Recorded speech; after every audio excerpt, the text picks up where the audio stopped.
Yeah, so Denzil, look, I'm just so honored and excited to have a conversation with you around the subject of cancer. And you expressed to me the other day that you felt just so moved to work with people that are moving through this journey. And I felt that in my heart also, because I know a number of people who are struggling with it.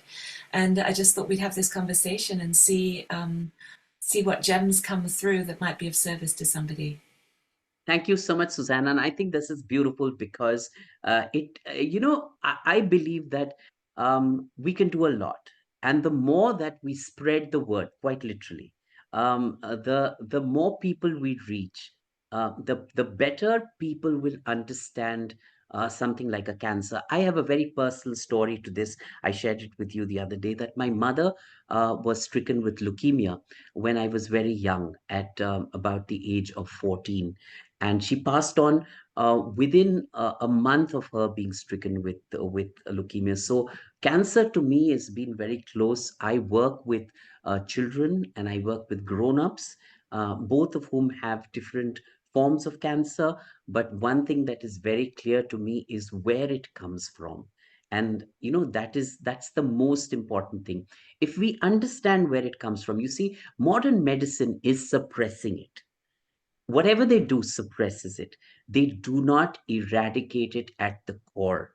And that's why I think that ancient Indian science and the ancient Indian philosophy of Ayurveda and all of the other medicines that were practiced during that time are very powerful, because they actually went into the root of why something happens. And when you go into the root, you're kind of handling a different animal altogether, because that's your mind that is working.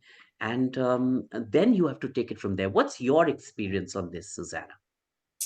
Well, I completely agree with you, and I love Ayurveda. I love when we can draw information from the environment, whether it's in really clean organic foods, whether it's in the beautiful pure water that we drink, that can help the body come back into balance. But you mentioned something the other day, which was the emotional component, and I found it very powerful. You said you see a strong correlation between people that carry a lot of bitterness or Right. resentment and the expression of cancer. And I feel very strongly at this time there is so much that is bombarding us in terms of EMFs, pollution, the stresses of life. And so we need things like Ayurveda and good food, but also tools like meditation, or something that I think we both share in common is energy medicine like EFT tapping, where you help to take the body out of the state of stress and bring it back into peace, into Right. balance. Right. I feel very passionately about, I've created, guided meditations to help people just calm the nervous system down. I feel very passionately about holding a space for people moving through this journey to help them to really live well moment by moment, whatever else is going on. Because so often when someone is diagnosed with cancer, it becomes their identity, and they lose their life. I hear your dogs. I was walking my dog the other day and I met a woman who was kind of very burdened, and we got into a conversation. She and her husband were there, and she said something about, well, I can't, I've got to wear a mask because of my immune system or whatever. And she said this thing, and later I bumped into them again, and she shared a bit more, and she shared that she has cancer. And it's almost like when somebody says the words "I have cancer," it's like there's this dun, dun, dun, dun, like Yeah, this terrible, exactly. I agree with you. terrible, Yes. scary thing that happens, It's right? And ominous. It's like an omen, right, it's ominous. And and and uh, people, when they go through cancer, they actually resign themselves to that life. One. Two, they resign themselves to an end. I've seen that through most of the people that I work with, and to take them out from there, and that's the message that I would like to bring out.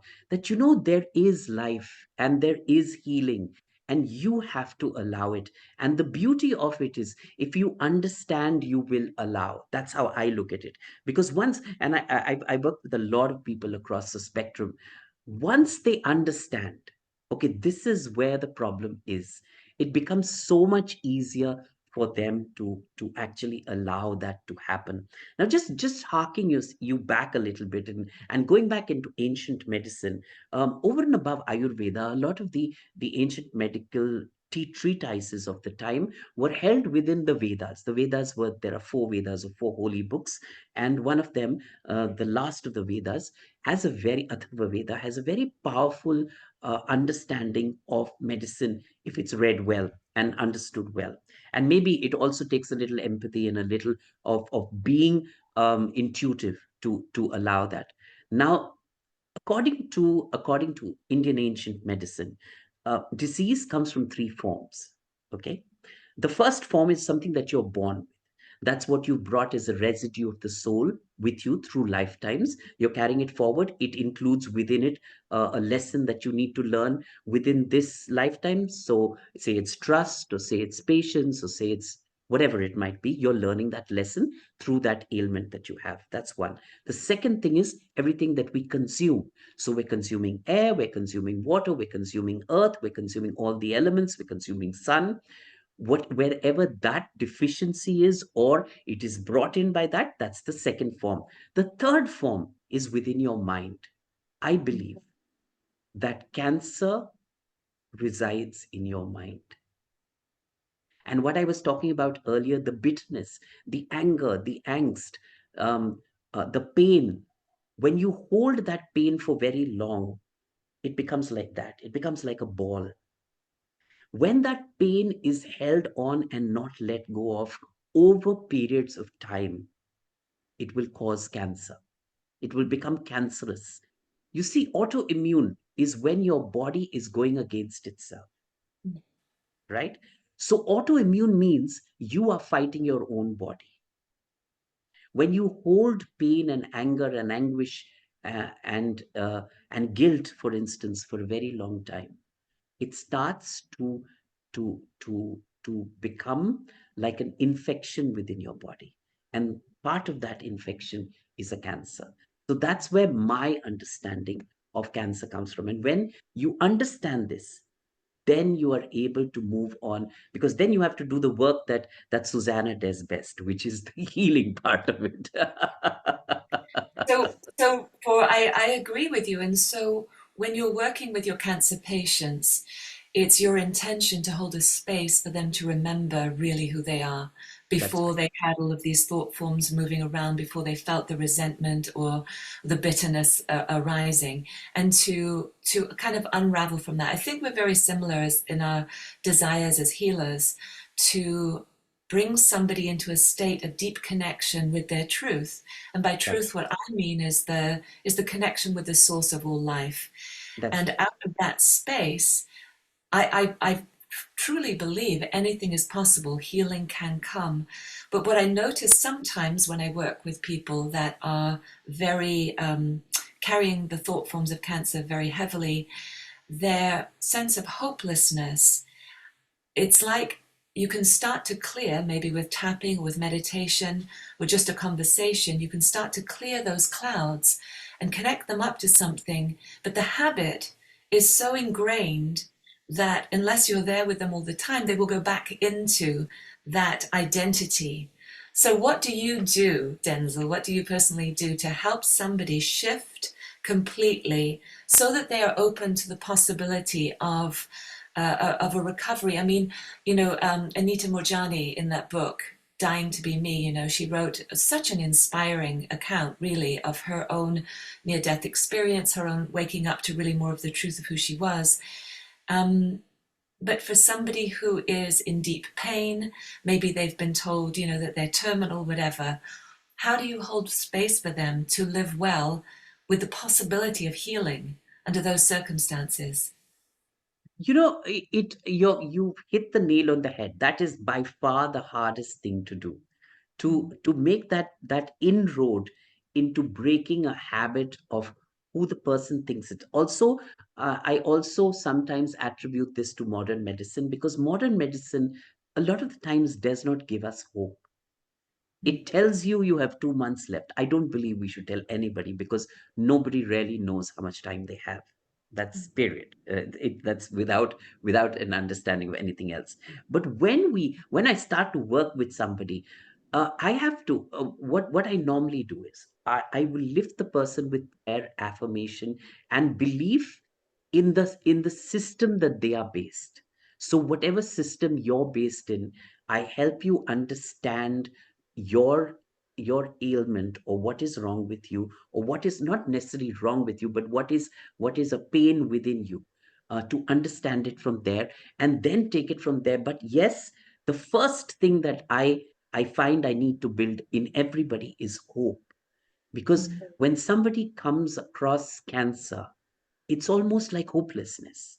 It's Yes. like the world is ended. It's just a matter of time.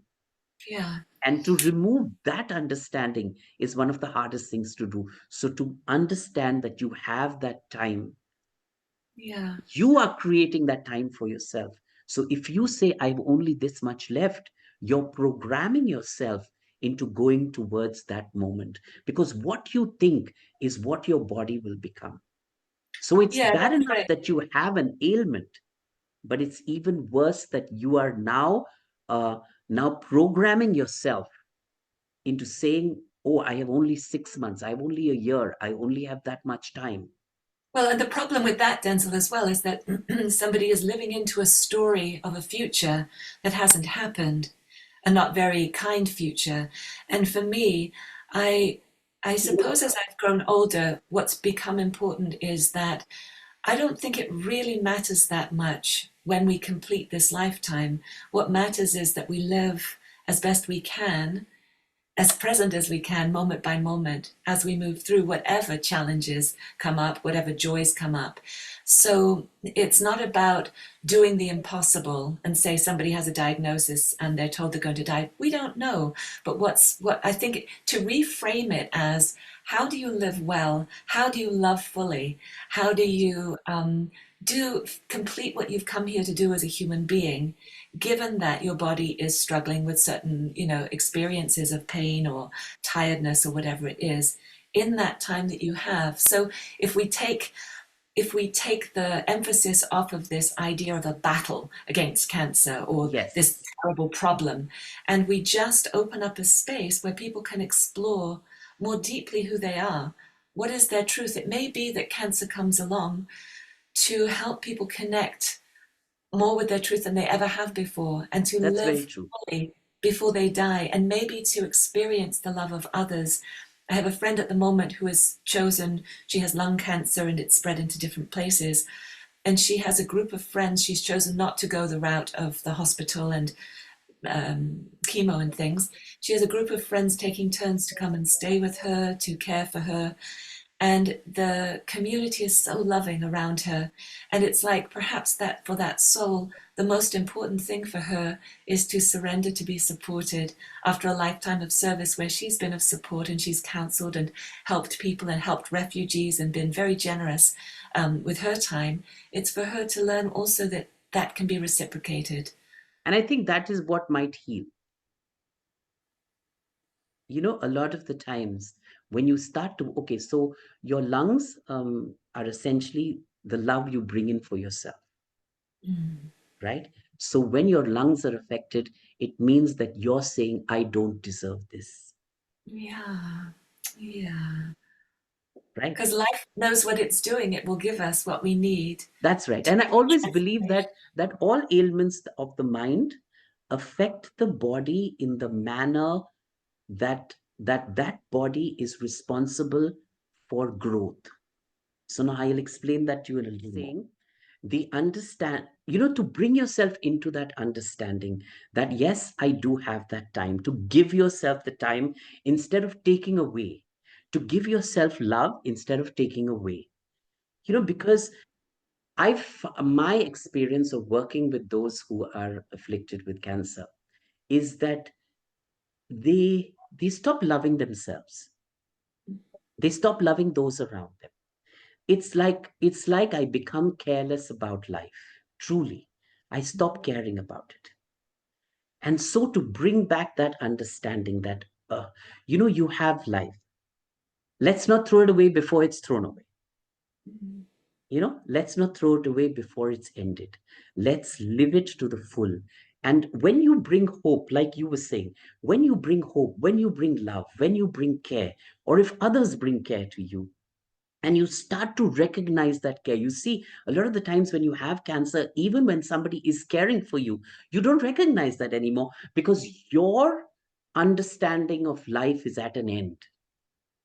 And we all love life, no matter what else we don't love.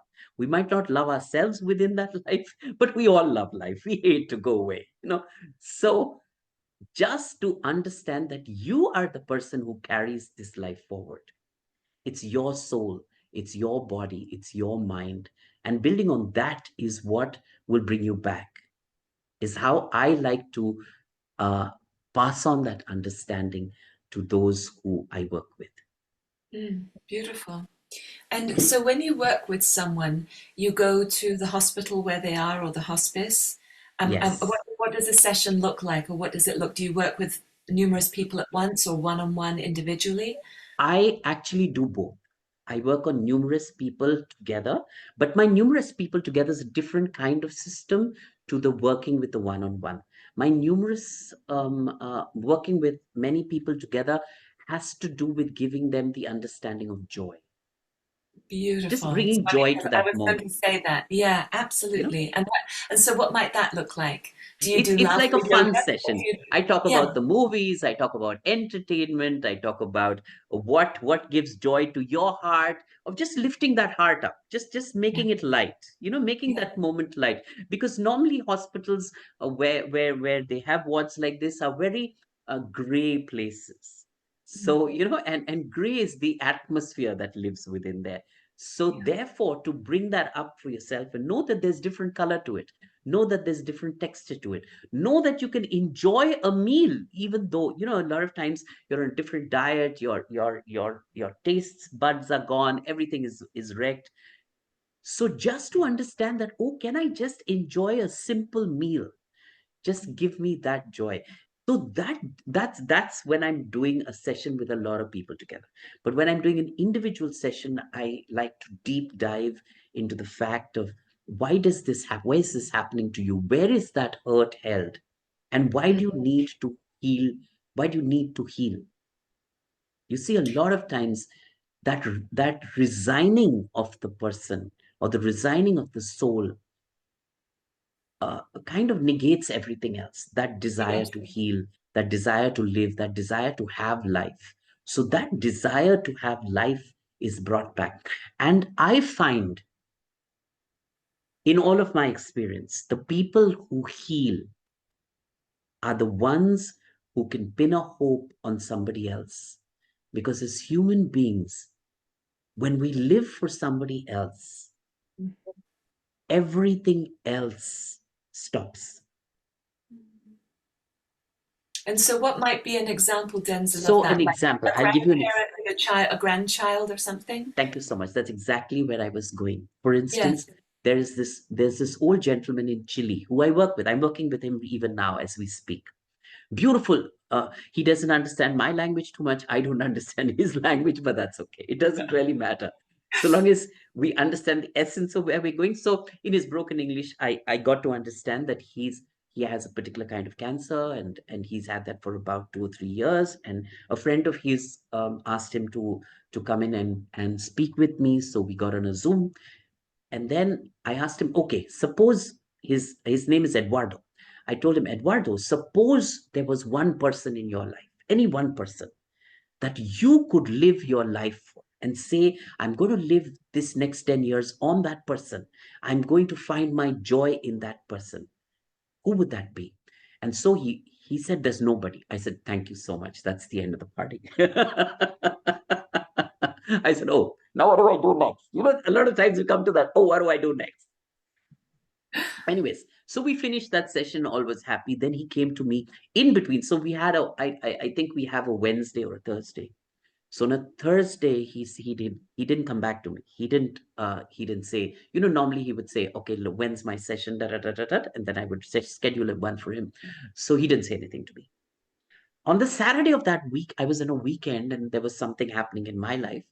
And suddenly I get this message on my WhatsApp, and it says, I'd like to speak with you urgently. I said, oh my God, you normally think, the oh my God comes up first, as human beings are. But I said, no, let's call him up and speak to him. So I spoke to him, and he said, I just found my grandchild. And I thought maybe he'd lost his grandchild. But no, what he actually meant was that he found who he could live his life for. Oh, beautiful, beautiful. Yeah, yeah. And I Be of think, service to nurture, to grow up. And I said, that's beautiful. And that change within that moment mm, is what I believe changed cancer for him.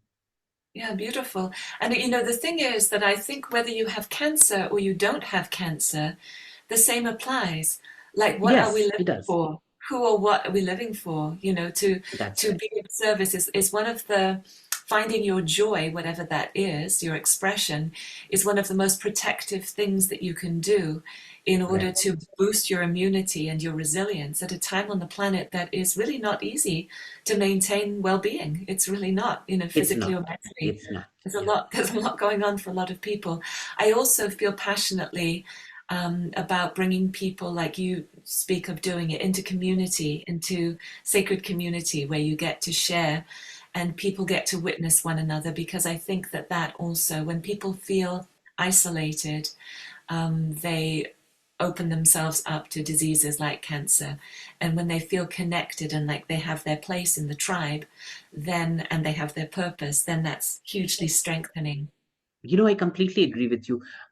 In fact, Susanna, I've had this in my mind for a while, that there should be, like there is an Alcoholics Anonymous, there should be something like a Cancer for Life. Something that because there are so many people today that are afflicted by it across the world, and it's More it's and one of more. the most powerful, or rather, one of the most depleting forms of ailment that we can have as human beings.